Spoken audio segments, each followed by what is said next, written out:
Alright, today we've got one of the coolest 15-inch speakers ever made. JBL LE15A, huge Alnico magnet, 4-inch edge wound voice coil. And in this case, I've removed the suspension, and you can see that the voice coil cone assembly, it's very tight tolerance, but it does move now freely in the gap. And of course we'll cut the cap off, we'll shim this to get it realigned.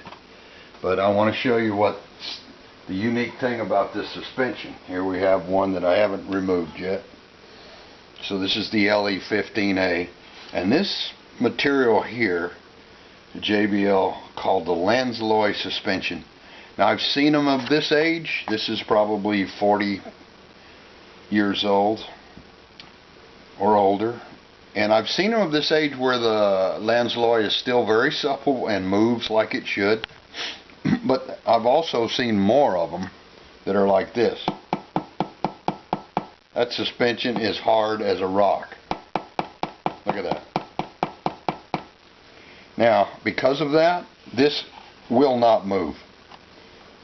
The cone, no matter how much pressure I put on it, I can barely get it to move, in or out. It simply won't move. This suspension is hard as a rock. Now, you can't get this anymore. You haven't been able to get it for years. We probably wouldn't use it if we could get it.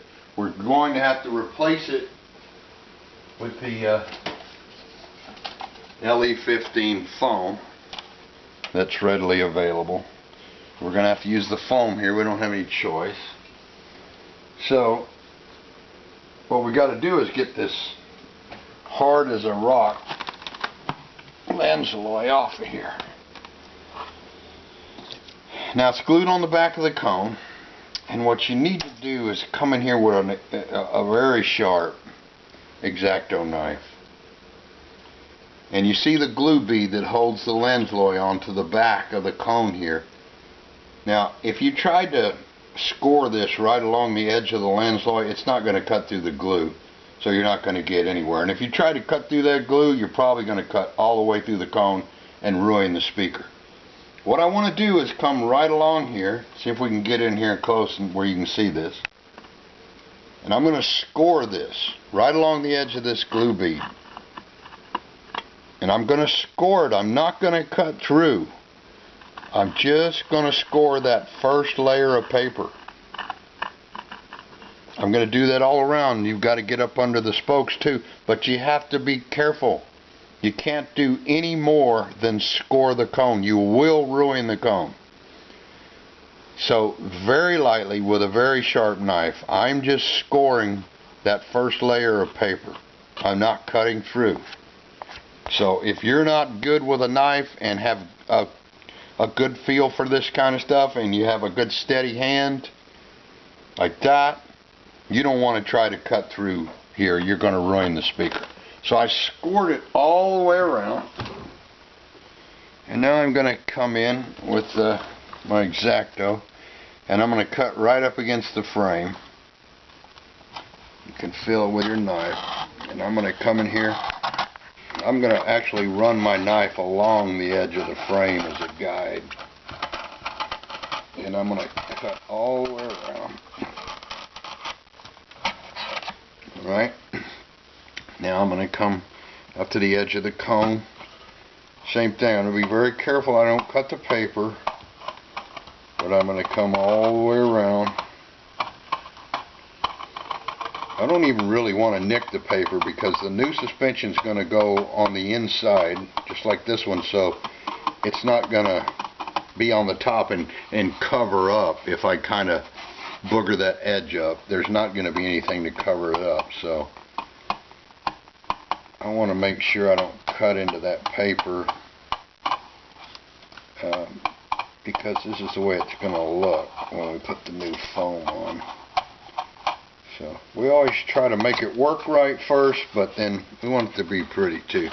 Alright, so we take the Landsloy out that we've cut, and once again, look how hard that is. hard as a rock. That cone, now remember, I couldn't move that cone. I couldn't even get to move. Now look at it. Now it moves very easy. The spiders are very, very soft. Spiders are very low compliance. Not to mention it's had a bazillion vibrational modes run through it over the decades. So now we've got it free. Next step, we're going to trim the frame off here. We're going to save the gasket to reuse it, so we're going to be careful. The way we remove the gasket is we're going to come under here very carefully all the way around to get the gasket off in one piece, and we're also going to take the knife right along the outside edge and we're going to come all the way around like this to break that glue bead. Going to use the aluminum frame as a guide so we don't nick or cut into the cork gasket. We're going to come all the way around like that. And we get that all the way around, then we're going to get under it, and same thing. We're going to come all the way around. Going to remove that gasket and clean that edge. And then we're going to carefully remove the dust cap, and when I get ready to do that, we'll come back and show you that. Alright, we've cleaned away this gasket now, and the way we did it was with the regular utility knife. That's our favorite tool around here. And we come in and we scrape this off, and you want to get it pretty clean. See, we've got it clear, and we'll come around to clear this out and try not to scrape too much metal here.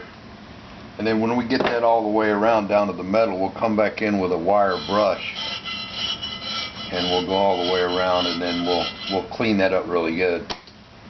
And we'll clean up our original gaskets, and then we'll be able to reuse those. Now we've got to get this thing centered up. Oh yeah, let's take a look and I'll show you how we, remember we scored that on the back side, and then you see we were able to get that off and get that clean on the back side. Now you want to, you know, anytime you're going to glue, there again, we'll come in here with this brush, we'll come in under here to finish that, we'll work it all the way around, and then we'll come in with another brush, in either a little nylon brush or, you know, good way to use your old worn out toothbrushes or paintbrush. We'll get that in under there, come all the way around, make sure that's all clean and all the loose particles gone. Cleaning up the whole cone before we cut the dust cap. You can see I've already cut this one, but before you cut it, you're going to clean that all up, make sure nothing falls down in there, and canned air, and blow all that off and get it under there. So get all the loose particles and dust and dirt and everything out of the way, so that when you get ready to re-glue, it will stick. Now on cutting the dust cap, especially if you've never done this, you want to be very careful. You could cut into the top of the voice coil form. That's the form, and if you cut too deep in there and started slicing into the form, you could actually cut into the coil and ruin the coil. Now JBL, one of the leads is on the back side, the outside of the coil. You can kind of see it right there. The other lead is on the inside of the coil. Flat ribbon wound, flat wound, edge wound wire. Out here you can see the voice coil as it attached to the leads right there. So we want to make sure that we don't cut into the cone, and we don't cut into the voice coil or the form, and we want to make very sure we don't cut the lead wires in half. So we start here right up against this lead and give it, you know, a few millimeters, stay away from it, and then see we cut all the way around, keeping it at equal distance and an angle to keep from cutting into the cone, but also we want that edge to be angled, so when we come back and glue this back in place, it'll have a little landing to set. And then we're going to cut it all the way around, and be really careful when we get up close to this lead. We're going to take it right to there. We're going to stop short, make sure we don't cut into that lead. We're not going to cut it all the way off, because we want to avoid those leads, and we're going to reuse it. and it's easier to reuse if we have it in place. Now we're going to use plastic shims. I've got plastic shims of all different kinds of thicknesses, and you have to get the right one. If you're using really thin shim, sometimes you have to double it up. But you want to get a shim right where that lead wire is. Or if you have an expansion joint in the voice coil form, you want to make sure you get a shim right there. But you lift it up, and you see you can actually lift this all the way up to C. You can pull it right up and get right to the bottom of the form. You can see the form depth. But we're going to put one in there, and basically we're going to go all the way around. And it's good if you can shim it continuously, or you can spread the shims apart and leave gaps in between them. But you see, these are just about the right thickness. And then if it's still a little loose, or especially if I don't want this to walk away from me when I press on it, I'll get some more of this really thin shim material, and I'll come in here and I'll add a little bit, maybe all the way around, or maybe just in these expansion areas, and that'll help me lock this cone in place where it doesn't move around on me when I'm trying to install the new suspension. And so after I get that, I'm going to turn it over here, and notice I am on a turntable, so I can move this around and work on it. I'm going to use the water base, basically the liquid latex, and I'm going to come down in here and I'm going to lay a bead, because we're going to attach that suspension on the back side, and I'm going to use a brush. And after I lay that bead down through here, I'm going to use the brush to feather that bead out and to get it in under these spokes here where I can't really reach with the glue bottle. And I'm going to get that. You can see where the old flange stopped. It's about 1/4 inch. And so I'm going to come all the way around with that water-based glue, because it's got a very long open time and it dries clear. So if we get any of it that kind of squeezes up around the edges, we can remove that with a little brush or a damp cloth. And let me show you. Let me grab a suspension here, and after I get that glue on the underside, it's got a really long open time, so I'm going to let it set for a few minutes so it's not quite so wet. And I'm going to set my new suspension on the top, and then I'm going to work it around.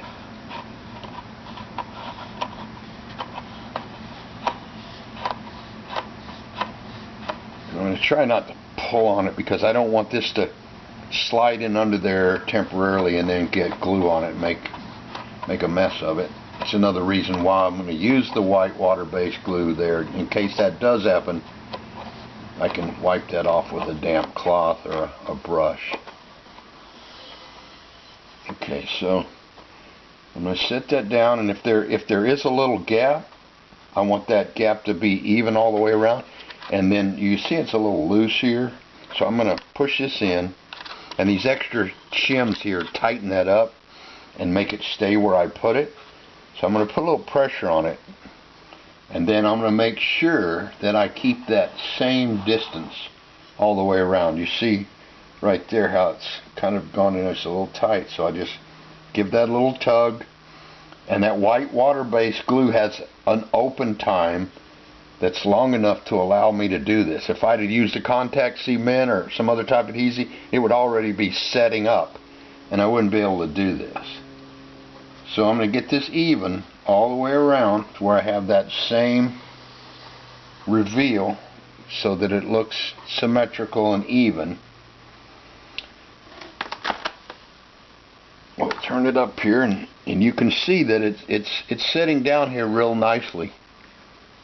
Sometimes it because of the shape of the of the cone itself or the suspension material has not been stored where it's set absolutely flat, it'll curl up on you. But you see it's laying down here really nice. And by the way, I checked that first before I put any glue on the backside to make sure that it was going to be like that. So now, assuming that I have this glue all the way around when I'm at this point, and I've got it even, and I know it's seated, I'm push that down. If I need to, I can push it down a little bit more, and then I'm going to make sure I've got the same spacing all the way around, and then I'm going to let that set. I'm going to let that glue dry, and then I'll come back after that's set up and show you what we do next.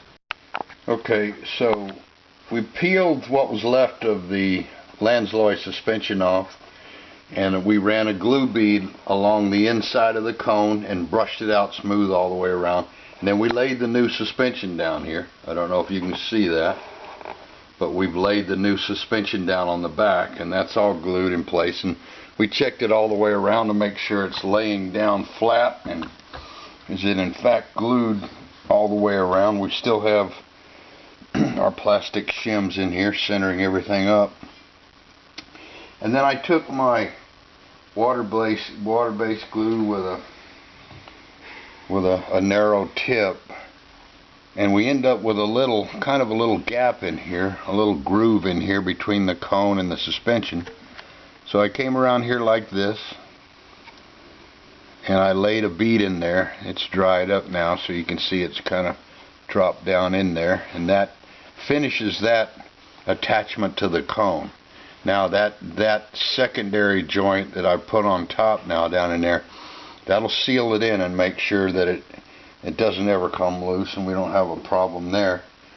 So, and now with the shims in place, we've got a little rough spot on the cone. We're going to patch that up with that same glue, which will dry clear. So now we're going to go around, we're going to lift up the outer edge here, and we're going to come down with our contact cement. We're going to lay a bead all the way around like this. Then when we get that bead all the way around, we're going to come back around and we'll use a tool. Now here's a stick. You could use like a popsicle stick. We'll use a tool and we'll bring that down all the way around as that glue starts to set up, and we'll work that down. When we get that worked down and that's glued down, we'll pull our shims. We'll make sure that we're moving freely in the gap and we're properly centered. Okay, we showed you then that we ran glue around the edge and laid the suspension on the underside, not on the top like a lot of people do. But I'm not sure if I don't remember if I showed you when I showed you how I scored this Lansloy on the back so that we wouldn't completely delaminate and pull the cone apart. I don't remember if I reached in under there and showed you how this peels off once you score it. But you see that top layer of paper from the cone, or the bottom layer, and that's what's left of the Lansloy. You see how we just took that one layer off. So that's what you need to do if you want to get it cleaned off and you want to put it on the underside, you know, factory. Otherwise you could lay it on top, and that's what a lot of people do so they don't have to deal with this issue. So after we get all that glued and we're shimmed in place, we'll come back under here and we'll run our glue bead all the way around, and we'll set this outer edge in place. When that dries, we'll pull the shims and make sure that we're centered in the gap and it's moving freely. Then after that happens, we'll reuse these gaskets. We've cleaned these gaskets up where we can reuse them. We'll put the gaskets on, we'll take the shims out, and we'll glue the original dust cap into place. And we'll have a rebuilt LE15A. Alright, new suspension installed, foam, and you can see now we're moving freely in the gap, whereas before it wouldn't even move at all. We've reused the outer gasket material, and we patched up the few small holes that weren't all the way through the cone. So there you have it, 2215 put back together.